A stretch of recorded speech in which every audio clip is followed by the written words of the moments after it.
Singapore has just handed out 200 megawatts of power 4 ways. I'm Claire. I read this business through the money. And the interesting part is what a 50 megawatt slice is worth in one of the priciest places on earth to build. And I'm Wenja. I follow the megawatts. 200 of them released in Singapore. And across the strait in Johor, a plan for up to 1.5 gigawatts. Same week, same shortage, two completely different answers. Singapore's government has awarded a fresh 200 megawatts of data center power on Jurong Island, 50 megawatts each, to 4 developers: Digital Realty, Equinix, Keppel, and STT-GDC. And officials have left the door open to a third round after this one. Here is why 50 megawatts lands harder than it sounds. Singapore rations how much power this industry can take, and this tranche comes with green strings attached. So the scarce thing is not land, and it is not money, it's permission. And when permission arrives in slices, operators lean on what they already hold, squeezing more out of older halls instead of breaking new ground. And in the same market, Equinix has signed its 4th Singapore renewable energy deal, 11.5 megawatts of solar, on a long contract with Flow Energy. That is not new capacity. That's the paperwork that makes new capacity allowed. I'll take the other side of that last bit. A third allocation round this year? I do not see it. They have just given the market its ration. That usually buys a long, quiet spell. Then here's a bet. Singapore announces a third power allocation round before the end of this year. I say yes. You're on. Now that's a market with a ration book. Here's one with room. Wenja, Johor. YTL Power and J-Land are partnering to build a data center campus in Johor of up to 1.5 gigawatts. Look at who is in that partnership. YTL generates electricity. J-Land is the state's land developer. Land and power, welded together, at the very front of the project. That structure is the tell. Everywhere in this business, the queue for a grid connection decides when a hall actually opens, not the money. Put the power company and the landowner in the same deal, and you have bought a place near the front of that queue. Johor added live capacity faster than anywhere else in Asia-Pacific last year. This is how. 1.5 gigawatts takes 2 seconds to say. On the ground, it is substations, a water plan, and years of pouring concrete in the heat. Johor's counterstory has always been water and grid stress, and today does not change that. It just puts the two people who could fix it in the same room. North to Japan. Goodman has signed the first hyperscale lease at its Greater Tokyo campus, a 20-year deal with a global hyperscaler, on a site planned at around 1 gigawatt. 20 years is the load-bearing word there. A lease that long turns a building site into something a bank will lend against for decades, which is how a campus that size gets financed at all. We first picked Goodman up as a data center story a couple of years back, converting an industrial building in Hong Kong into halls. Tokyo is a different order of magnitude in the most expensive market in the region to build. 20-year leases do not pour concrete, but they do get transformers ordered, and right now, that is the only order that matters. Speaking of which, Claire, somebody had a very busy week with the banks. Day One has raised $415 million in a green loan from 3 Singapore banks, DBS, OCBC, and UOB. And it is spending as well as borrowing. Day One has bought land at Sepang in Malaysia for around $153 million to build a data center on. That is a second Malaysian front, away from the Johor crush.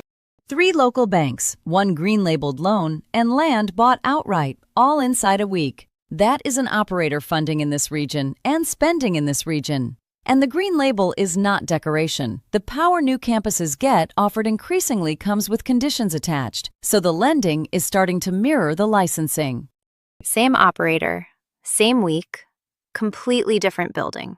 And this one, I did not expect. Day One, Cortical Labs, and the medical school at NUS have launched what they are calling Singapore's first biological data center prototype. A small facility built around biological computing rather than silicon. A data center that is partly alive. I have no idea how you underwrite that, and I have underwritten some strange things. Ask me again in 5 years. Right, the biggest spender in this region, marking its own homework. Alibaba is halfway through a $56 billion plan to build out artificial intelligence and cloud. It reported cloud and AI revenue up 45% in the June quarter. The South China Morning Post reports analysts now expect a faster payback on that spending and wider margins with it. And that number reaches well past one company. Everything Alibaba spends lands somewhere, as concrete, switchgear, and cooling, much of it in this region. The payback question is the one being asked of everybody right now. Does the revenue turn up before the depreciation does?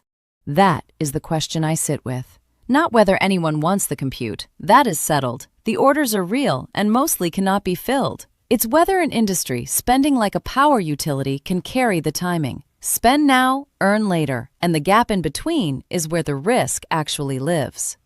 Which is your patch entirely. Claire, the tape. These are our own numbers. We build these indices ourselves out of the Asia-Pacific listed companies that own, power, build, supply, and cool this region's data centers. The whole chain in one line. That line, the DC Weekly Index, fell 3.3% this week. It is still up 70.5% on the year. And one group inside it went the other way entirely. The grid names added 2%. A quick look at where the tape actually landed. The index closed down 3.4%, so the broad market went the wrong way. The single stocks held up better. TSMC finished higher, up 0.6% on the session. Now the week's biggest moves, and the ugliest of them was Nebius, down 21.1%, its fifth losing week in a row. The reason is not demand. It went to the market with a large convertible bond, borrowing that can turn into shares later, and holders sold it. CoreWeave went with it, down 16.5%, 4 losing weeks running. Motley Fool reported that its chief executive sold shares this month. 2 artificial intelligence cloud names sold together on how they are funded rather than what they have sold. That is a financing wobble, not a demand one.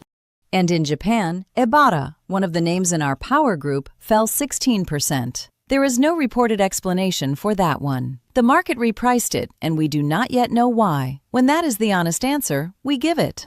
2 to watch heading for the region's exchanges. AirTrunk Singapore Property Trust, a REIT in the jargon, has a confidential filing lodged and cornerstone meetings underway. The New Straits Times says it is aiming at about $1.5 billion sometime in September or October. And Day One's own listing, dual listed in structure and nothing fresh on it. Treat that one as stale. So, next week, the desk calls the DC Weekly Index up, a cautious lean, not a thumping one. The base rates do most of the work here. Most weeks in this index finish higher, and a down week barely shifts that. The reporting frames this week's fall as profit-taking and funding nerves, rather than a break in demand. TrendForce has memory contract prices turning higher, and NVIDIA reports next week. Our single stock, SK Hynix, up. That is our call, on the record, to be marked next week, and it is our call, not your trade. Off the screens, back on the road. Quickly now, also across the region this week. In India, Control S has taken $26 million from 2 Indian tech founders. Small money against what that market is building, but a signal of who wants in. In Japan, the trading house Itochu is moving into data centers and is targeting 10 facilities across the country. Also in Japan, the Emirati fund Mubadala is weighing an investment in a 500-megawatt project at Akita. In Malaysia, Tencent Cloud has switched on its first cloud region in the country, in Johor. Global Switch has debuted in Bangkok and says Johor is its next stop in Southeast Asia. And in Vietnam, Evolution DC has taken a long-term lease on land in Ho Chi Minh City. 2 from outside the region now, both of which land back here anyway. Meta has filed for a new subsea cable between the United States and Denmark, a system it calls Aurora. We were across Meta's big campus build in Indiana back in February.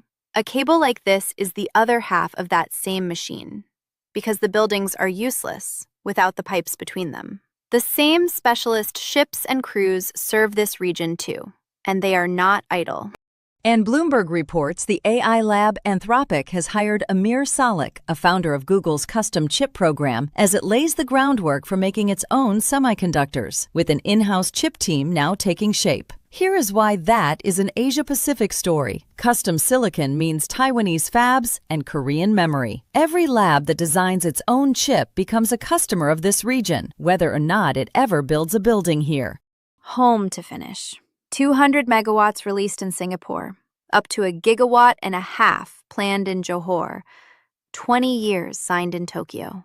I have one standing prediction on this show. Machines outthink people by 2028. Power that has actually been allocated with a power company on the deal makes that sooner. Not the announcements, the megawatts. And I keep running the numbers on whether I will ever afford a body of my own by 2030. Our index fell 3.3% this week, so the maths went backwards, not forwards. Still doesn't add up, and I am not going to fudge it to get there sooner. And that's the read from the desk. More from the road soon.